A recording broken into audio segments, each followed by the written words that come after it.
नमस्कार दोस्तों।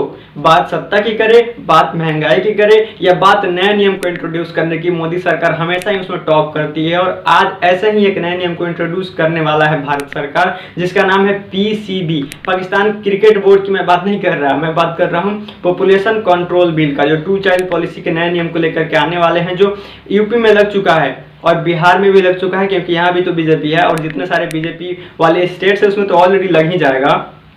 अब कांग्रेस वाले आप भी कहीं अगर सुन रहे हो तो आप भी लागू कर दो, क्या जाता है आपका, क्योंकि ये पूरे देश में आने वाला है, इस बात की पूरी गारंटी है। क्योंकि आपको पता है कि जिन चीज़ों पे मोदी सरकार की हाथ पड़ जाती है वो तो आ ही जाएगा ना। एग्जाम्पल के लिए आप 370 उठा सकते हो, राम मंदिर का मुद्दा ले सकते हो, तो आप मान के चलो कि ये बिल आ चुका है। एक बात और जो सच्चाई से आप भाग नहीं सकते, ओवर पॉपुलेशन हमारे देश की बहुत बड़ी समस्या है। अगर नए नियम को इंट्रोड्यूस नहीं किया गया तो हमारा देश चाइना से भी आगे निकल सकता है आने वाले कुछ सालों में, पॉपुलेशन के मामला में। डेवलपमेंट की मैं बात नहीं कर रहा। तो इसके चलते जब ओवर पॉपुलेशन होती है तो अनएम्प्लॉयमेंट ज़्यादा क्रिएट होती है, मीन्स की बेरोजगारी ज़्यादा होती है, साथ में इन्वायरमेंटल क्राइसिस होते हैं, रिसोर्सेज कम होते हैं, जिसके चलते लोग भूखमरी का शिकार होते हैं। इस तरह की बहुत सारी दिक्कतें आती है ओवर पॉपुलेशन के मामले में।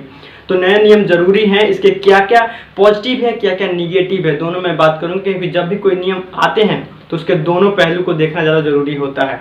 तो आज की इस वीडियो बड़ी ही इंपॉर्टेंट है, अंत तक देखिएगा, डिटेल्स में समझने की कोशिश करते हैं। चलिए शुरू करते हैं।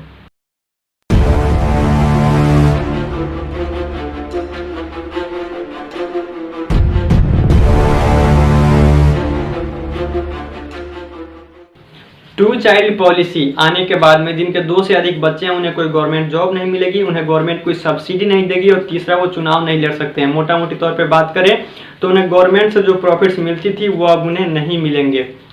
जो लोग इस पॉलिसी के खिलाफ है वो बताते हैं कि इससे औरतों पर भी बुरा असर पड़ेगा, क्योंकि जो लोग चुनाव लड़ना चाहते हैं वो आसानी से अपनी पत्नी को डिवोर्स दे देंगे, उसके बाद चुनाव लड़ लेंगे। सुनने में अजीब है पर लोग इस तरह के ही तर्क देते हैं। जब भी इस तरह के कोई नए नियम्स आते हैं तो हमें पूरे दुनिया में देखना चाहिए कि कौन सी ऐसी कंट्री है जो सिमिलर नियम को ला करके आज कामयाब है। तो चाइना 1 चाइल्ड पॉलिसी को लाया था 1979 में। जब वो नियम को लाया गया था तो हमारे देश के लोगों ने भी उस पर बहुत चर्चा करी थी कि हमें भी ऐसे कंटिन्यू नियम लाने की ज़रूरत है, इस तरह की पॉलिसी को जो हमारे देश में भी पॉपुलेशन को कंट्रोल कर सके।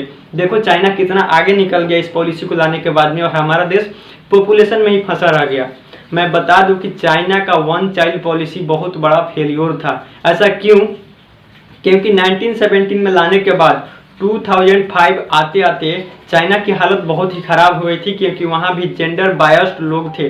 अगर लोग चाहते थे कि एक बच्चे ही करने हैं तो हमें मेल करने हैं, जिसके चलते बहुत सारा एबॉर्शन हुआ, बहुत सारी कष्ट हुए लोगों को। और 2011 आते आते चाइना की सबसे रोस्ट जेंडर रेशियो हो गई थी, मीन्स कि 120 मेल पे सिर्फ 100 वोमन, इट्स कंपेयर टू। तो अगर हम बात करें तो उस समय पे कंडीशन ऐसी थी कि लोग रिश्वत देना भी शुरू कर दिए थे घर जिसके लड़की थी कि हमारे बच्चे से आप शादी कर लीजिए, क्योंकि वहाँ पे 120 लोगों पे सिर्फ 100 लोग बचे थे। दूसरी प्रॉब्लम ये है कि शुरू में एक बच्चे होते हैं लेकिन उनके 2 पेरेंट्स होते हैं, लेकिन जब बच्चे बड़े होते हैं तो बच्चे 2 हो जाते हैं लेकिन उनके ग्रैंड पेरेंट्स 4 हो जाते हैं। मतलब कि साफ है कि यंग पॉपुलेशन कम हो जाएगी और ओल्ड पॉपुलेशन ज़्यादा हो जाएगी। जितनी ज़्यादा ओल्ड पॉपुलेशन होती है पेंशन की डिमांड बढ़ती है, और यंग पॉपुलेशन पर ज़्यादा प्रेशर पड़ता है कि ज़्यादा वो काम करे ताकि ओल्ड पॉपुलेशन को भी सस्टेन कर सके। जिसके चलते चाइना ने 2015 में 1 चाइल्ड पॉलिसी को हटा करके 2 चाइल्ड पॉलिसी को लाया, जिससे लोगों को मोटिवेट कर सके कि अब 1 चाइल्ड नहीं, अब 2 चाइल्ड भी आप कर सकते हैं। ऑब्वियसली बहुत ही अच्छी चीज़ है अंडर पॉपुलेशन इन्वायरमेंट के रिस्पेक्ट में। जितने ही धरती पर कम लोग होंगे उतना ही ज़्यादा अच्छे से इन्वायरमेंट को आप प्रोटेक्ट कर सकते हैं। आइए थोड़ा हिस्ट्री में चल करके देखते हैं। 1975 से 1977 तक इंदिरा गांधी की सरकार ने 11 मिलियन लोगों का स्टेरिलाइजेशन कराया था। उसमें सबसे ज़्यादा गरीब लोग शिकार हुए थे जिनकी स्टेरिलाइजेशन हुई थी, जिसके कारण वो बच्चे ना कर सकें। लेकिन आप पॉपुलेशन चार्ट को उठा करके देखो, रत्ती भर भी फर्क नहीं पड़ेगा उस समय के पॉपुलेशन चार्ट में। तो ये सारी चीज़ें गलत होती हैं, इससे निगेटिव इम्पैक्ट ही पड़ते हैं। जैसे 1800 लोगों की जान गई थी उस समय पे, रिपोर्टेड डेथ हुआ था। दूसरी चीज़ें, आप होते कौन हो लोगों को मना करने वाले कि आप बच्चा नहीं कर सकते? तो फिर आप पूछोगे कि इसके क्या उपाय है, इसे कैसे रोका जा सकता है, इसे कैसे कंट्रोल किया जा सकता है? तो बहुत ही शानदार और बहुत ही सिंपल उपाय है, मैं आपको बताता हूँ। आप अपनी पॉलिसी को एक साइड रखिए और हमारे 3 ओपिनियन को एक साइड रखिए, जिसमें हमारा पहला ओपिनियन है एजुकेशन, दूसरा ओपिनियन है हेल्थ केयर और तीसरा ओपिनियन है हमारा इकोनॉमी डेवलपमेंट। अगर इन 3 ओपिनियन को आप फॉलो कर लिए तो आप पॉपुलेशन को कंट्रोल कर सकते हैं। आप कहोगे इससे हम कैसे कर सकते हैं, तो आसानी से कर सकते हैं। मैं आपको समझाता हूं कि इसमें कैसे सीधा संबंध है, प्रूफ के साथ बताते हैं। यहाँ पे आप देख सकते हो कि केरल का लिटरेसी रेट सबसे ज्यादा है, तो वहीं पे उसका फर्टिलिटी रेट सबसे ज्यादा डाउन है, मीन्स कि सीधा संबंध है। वहीं पे आप देख सकते हैं कि बिहार का लिटरेसी रेट सबसे ज्यादा डाउन है, तो यहाँ फर्टिलिटी रेट सबसे ज्यादा है, मीन्स कि जहां पे लिटरेसी रेट ज्यादा है वहां पे लोग बच्चे कम करते हैं। अगर सीधा संबंध हम बात करें पर कैपिटा इनकम का भी है, जैसे गोवा का पर कैपिटा इनकम सबसे ज्यादा है तो वहां पे फर्टिलिटी रेट सबसे ज्यादा कम है, वहीं पे बिहार की पर कैपिटा इनकम सबसे कम है तो यहाँ पे फर्टिलिटी रेट सबसे ज्यादा है। मीन्स कि आप समझ सकते हो इन चीजों से कि जो ज्यादा कम पढ़े लिखे होते हैं वो ज्यादा बच्चे करते हैं, वहीं पे जो लोग ज्यादा पढ़े लिखे होते हैं वो बच्चे कम करते हैं। पर ये बातें हमारे पॉलिटिशियंस को समझ में नहीं आती है, बड़ी मुश्किल काम लगती है, क्योंकि इनके लिए हेल्थ केयर को डेवलप करना, एजुकेशन को डेवलप करना, इन्वायरमेंट को डेवलप करना बड़ा ही मुश्किल काम है। और सबसे बड़ी बात, इनको जेब से पैसे खर्च करने पड़ेंगे इन चीज़ों के लिए, और इनका जेब भी तो मोटा रहना जरूरी है ना, इसीलिए ये सब चीज़ें खर्चे नहीं करते हैं और ये साधारण सा कोई उपाय ढूंढते हैं कि कैसे कोई नई पॉलिसी को लाया जाए और लोगों के चेहरे पर थोप दिया जाए, लोगों के जीवन में थोप दिया जाए, ताकि उन्हें कोई फर्क ना पड़े और लोगों को कितना फर्क पड़ता है इससे उनको क्या मतलब है।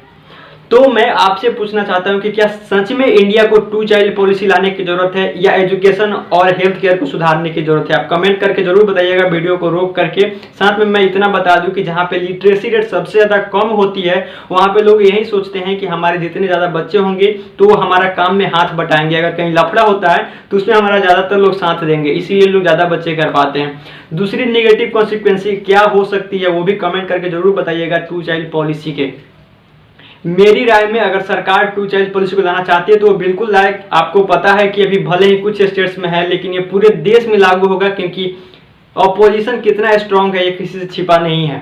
तो मोदी सरकार अगर लाना चाह रही है तो लाए, लेकिन मैं सरकार से रिक्वेस्ट करना चाहूंगा, गुजारिश करना चाहूंगा कि इसके जितने भी निगेटिव कॉन्सिक्वेंसी है उस पर भी उतनी दृढ़ता से ध्यान दे, एजुकेशन को जोर शोर से प्रमोट करे, खास करके वैसे स्टेट्स में जैसे यूपी में, बिहार में, ताकि लोग इन चीज़ों को समझ सकें और पॉपुलेशन कंट्रोल अपने आप हो जाएगा अगर एजुकेशन को सुधार पाए तो, अगर हेल्थ केयर को डेवलप कर पाए तो, अगर इकोनॉमी को डेवलप कर पाए तो।